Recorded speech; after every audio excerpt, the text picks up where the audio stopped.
Also there for the president's speech today on Long Island, law enforcement officials and relatives of crime victims in Brentwood, New York, where the MS-13 gang murdered 4 young men in a park in April. And joining us now is John Dickerson, who is host of Face the Nation. And John, this was quite a week before today's late-breaking, stunning announcement about a change in the president's chief of staff. And I want to start with Reince Priebus and his replacement. For the general people out there who might not really sort of understand the role of the chief of staff in a White House administration, what does it mean? What is the takeaway for the president making this change today? It's a great question. The chief of staff's job really is to be a person who's not very well liked, because what you do in a traditional White House structure is keep people away from the president. Why? Because the president has everybody wanting his time, and you need to make sure that the president has time to focus and make decisions in an orderly and constructive way, because the presidency is a gargantuan job. And so the chief of staff works on keeping the trains running and keeping things on time. And that means managing both people who are trying to get in the door of the Oval Office, but also managing the person who is behind the door, which is to say the president. And often the chief of staff, if they are given the right power by their president, is someone who tells the president very unpleasant news. And a president who is doing well in office takes that news and considers it, doesn't just sort of get angry the way any of us would when we're told something unpleasant. If that relationship doesn't exist, then it's a problem for a White House. We're looking at that famous picture of Scaramucci on the right, Reince Priebus on the left, inside the Oval Office. I believe it's from the Wall Street Journal.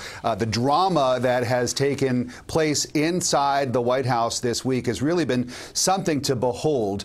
You have the president repeatedly going after his own attorney general. You have the new communications director basically forcing out Reince Priebus. We see the results of that today. What do you make of what's going on inside the White House and the way that the president not only tolerates it, but seems to be encouraging it?